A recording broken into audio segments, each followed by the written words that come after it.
Assalamualaikum warahmatullahi wabarakatuh. Kami dari kelompok 7 ingin mempresentasikan hasil materi kami yang berjudul Strategi Penelusuran Online. Nah, di sini saya akan menjelaskan apa sebenarnya penelusuran online itu. Jadi, penelusuran online itu adalah suatu proses untuk mengidentifikasi atau memanggil dan menemukan dokumen tertentu dari suatu simpanan sebagai jawaban atas permintaan informasi. Nah, strategi penelusuran online ini dapat kita kategorikan menjadi dua, yaitu dalam bentuk intranet ataupun terhubung dengan komputer lain dalam satu jaringan lokal. Kemudian yang kedua itu internet, terhubung dengan jaringan global. Nah, dalam penelusuran online ini ada 5 komponen di dalamnya. Yang pertama itu pengguna, kemudian ada query, yang ketiga itu dokumen elektronik, yang keempat ada indeks dokumen, dan yang kelima itu fungsi pencocokan melalui machine master atau infrastruktur informasi. Kemudian untuk melakukan penelusuran online diperlukan tahapan-tahapan sebagai berikut. Yang pertama, kita itu harus merencanakan strategi penelusuran. Kemudian yang kedua itu kita memilih database-nya. Kemudian yang ketiga itu kita bisa memilih dan merumuskan query. Kemudian itu melakukan penelusuran online ke dalam sistem. Perkenalkan, nama saya Bobby Prabowo. Di sini saya akan melanjutkan penjelasan dari teman-teman saya. Di sini saya akan menjelaskan mengenai membangun query. Apa itu query? Nah, query dalam bahasa Indonesianya bisa kita sebut dengan kata kunci.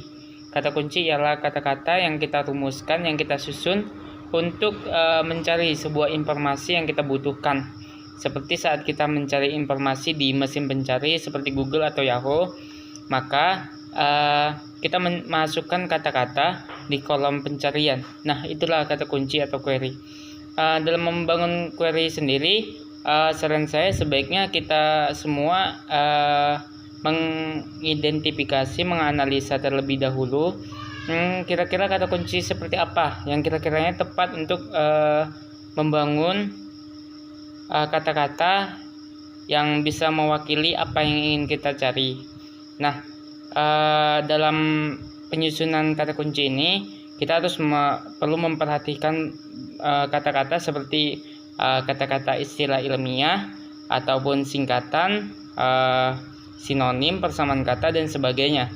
Nah, untuk itu sendiri maka kita diperlukan untuk memperkaya bendahara kosakata kita dengan banyak-banyak membaca kamus dan ensiklopedia dan yang lainnya.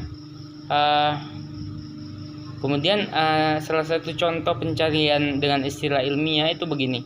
Ketika kita mencari perpustakaan konvensional dan digital. Nah, dalam istilah ilmiahnya mereka disebut dengan perpustakaan hibrida. Oke, sekian.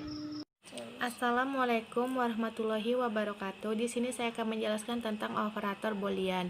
Operator boolean itu terbagi menjadi 3. Yang pertama itu and, yang kedua itu or, yang ketiga itu not. Yang pertama itu operator and. Operator and adalah operator penghubung dengan kondisi bahwa kata pertama dan kata kedua itu saling berhubungan. Contohnya seperti kita mencari di opak, kata perpustakaan dan pustakawan. Jadi kita menggunakan operator and, perpustakaan and pustakawan. Maka pencarian yang difokuskan dengan kedua kata tersebut munculnya bersamaan. Jadi kedua kata itu saling muncul bersamaan.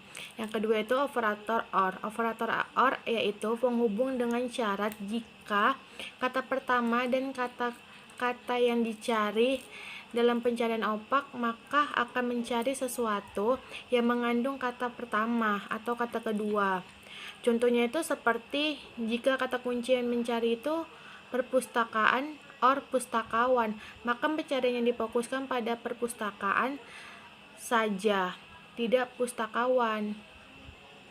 Maka dia yang difokuskan itu hanya salah satu kata. Contohnya tadi kayak perpustakaan dan pustakawan, maka yang kata difokuskan itu pustakawan yang pertama dengan operator on.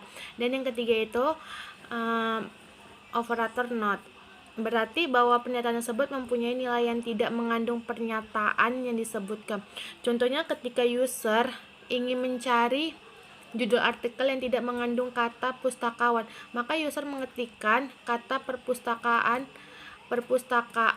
not. Jadi menggunakan kata not. Jadi itu tidak mencari sesuatu yang dicari.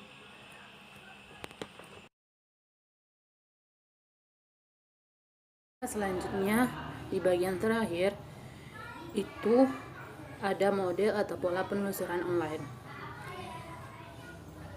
Ellis, Jocks, dan Hall dalam Melissa mengemukakan model penelusuran informasi yang dijelaskan dalam bentuk fase pencarian informasi.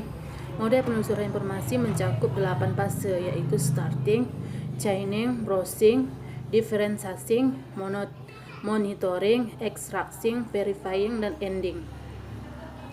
Yang pertama itu ada starting. Starting adalah pengantar awal referensi untuk menemukan informasi yang akan diteliti lebih lanjut menggunakan sumber informasi sekunder seperti abstrak, indeks, katalog, subjek, serta catatan buatan sendiri mengenai topik yang diminati. Yang kedua itu ada chaining. Pada tahap ini, aktivitas pengguna menghubungkan daftar literatur dengan referensi inti. Yang ketiga ada browsing, adalah kegiatan pencarian informasi yang dilakukan untuk mengidentifikasi sumber informasi. Yang keempat ada differentiating, merupakan kegiatan untuk membedakan sumber informasi untuk memfilter